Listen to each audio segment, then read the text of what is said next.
You're listening to ReachMD XM 233, the channel for medical professionals.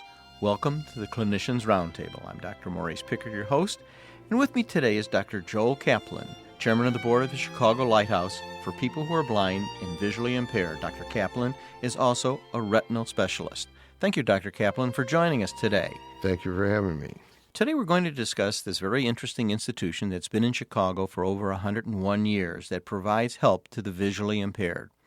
Dr. Kaplan, could you tell me a little bit about the Lighthouse? Well, the Chicago Lighthouse is the nation's most comprehensive rehabilitation and educational facility for people who are blind or visually impaired. We have been in existence for 101 years, and we service people from birth to death. We have babies that are born blind that we provide services for, and of course we carry through with our services all the way to for seniors that have visual problems. Dr. Kaplan, how did you get involved with this organization? Well, I first became aware of the Chicago Lighthouse during my training when I was a resident in ophthalmology, and then later on, while I was in practice, I would refer patients who needed low visual care.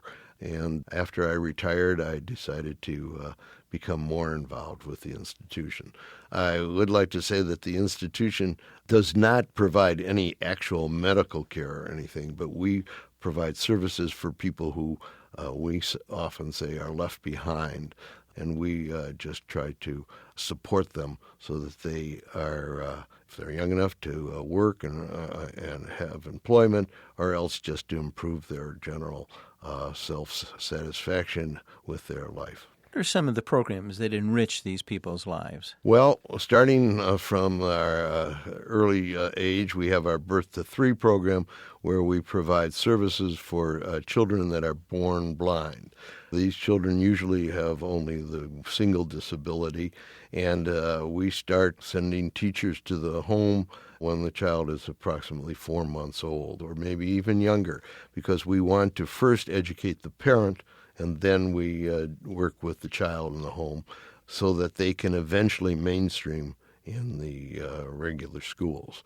We also have programs for more disabled children, and we have a school for them. We have approximately 35 students in that program. But then we also provide the textbooks and all of the educational material for all the blind or visually impaired children in the state of Illinois, for the whole state. And that's approximately 4,000 students. And we provide them with this material up through the 12th grade. We also have programs, Lighthouse Industries, where we employ people in the manufacture of goods and services. Those people are all visually impaired that you employ? All visually impaired, yes. What do you make there? Well, we make, for one thing, wall clocks. We are the sole producer of wall clocks for the United States government. Every government facility in this country, post office, Congress, White House, Veterans Administration buildings, purchases their wall clocks from the Chicago Lighthouse. And these clocks are manufactured by people who are blind. Everyone that works in our industry is blind, and they produce these clocks, and they have to have an accuracy. They can lose about 1/10 of a second per 24 hours because they are used in military facilities, and we're quite proud of that. Do you have a clinic, actually, that helps people adapt to their low vision? We do. We have a low vision clinic on our main campus, and then we have 7 satellite clinics scattered throughout the greater Chicago area. And these clinics first provide a thorough evaluation of the visual capacity of the individual, and then through various devices we try to enhance what remaining vision they do have. This can be through magnification, through telescopic lenses. Then if we're still not able to provide them with adequate vision to do what they would like to do or what they need to do, we have an adaptive technology center that enhances their ability to read with scanners.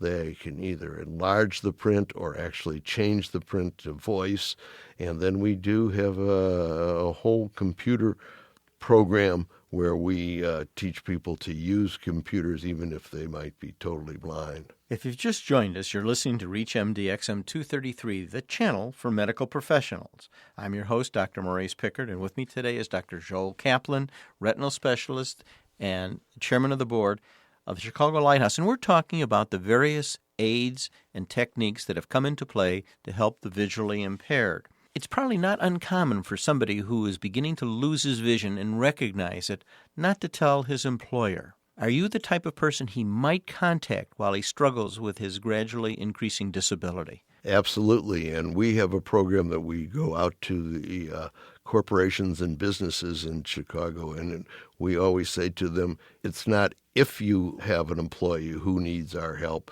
but it's just a question of when. And most people that are losing their vision are very, very upset about this, and they're very concerned because it is difficult for a person with a visual impairment to get a job. Unfortunately, 70% of the adult blind individuals are unemployed in this country, and that goes up to 90% with people of color. So when someone starts losing their vision, they're quite upset and quite worried.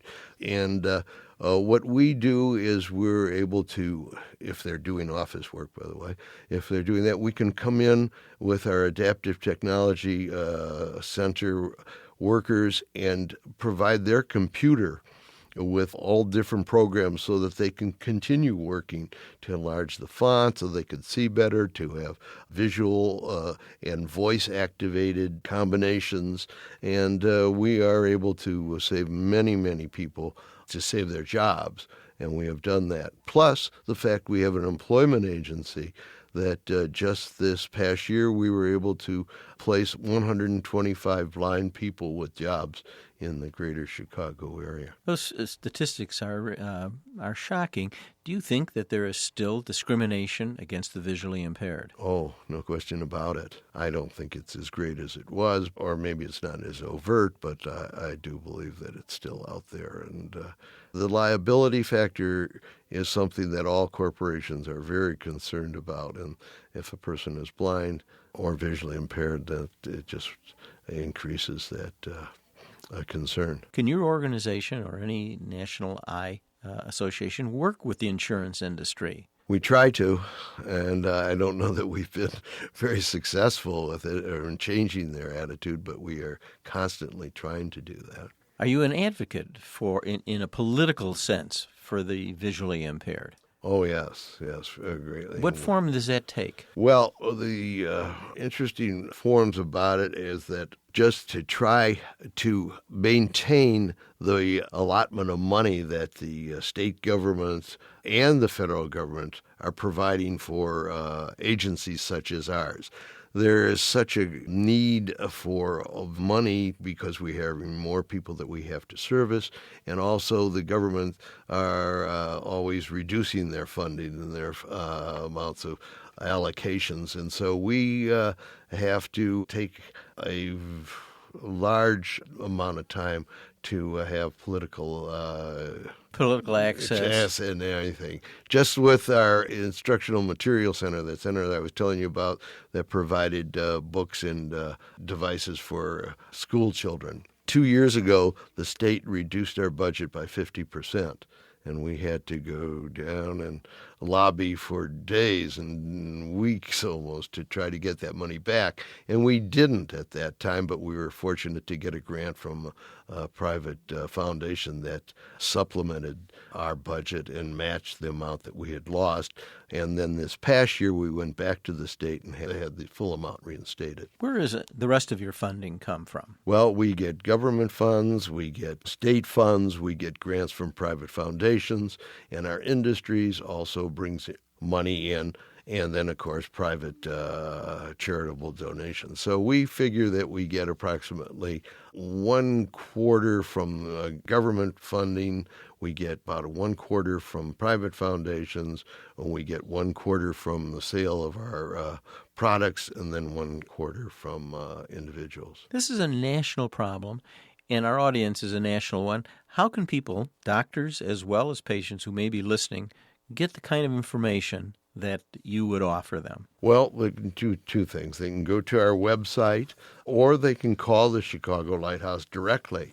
And in addition to that, you can go on the internet and look up the American Foundation for the Blind or the National Foundation for Blind. They're both two separate organizations. But you can just contact the Chicago Lighthouse, and we would refer that person to their local facility. The Americans with Disability Act, did that do something to help the visually impaired? Oh, yes. I think it definitely did. It made it much more difficult for employers to get rid of workers that were having some visual problems, and it also alluded them to the fact that there are organizations out there that will be able to help these people to maybe not do the exact job that they had before, but maybe doing something else that would be of value to the company, and so that they do not need to be fired and they could continue doing their job and supporting themselves and their family. If a client of yours came, could you also direct them to Social Security disability insurance programs or supplementary security income programs? Well, we could, but we don't. We would just provide them with that information and the numbers. We do not have a liaison with those. But you would make them aware. Oh, well, yeah. Because I would imagine that many people don't know the various federal programs that are available to them. Oh, that's for sure. That's very, very important. And we do have a social service program that we provide information, all subjects. In reading the newspaper, I get the impression that our country is focusing on blindness in the third world, that Jimmy Carter's plan to provide medication for river blindness is often catching the headlines. Do you think there's anything like your kind of program existing in the third world? And if not, is there a need for something like this? Well, I'm sure there's a need. I don't really think that there is a real program like this. And the reason probably is strictly a financial one, that the funds are going to try to wipe out disease, and there isn't anything left over to provide supportive care for those that have been permanently impaired.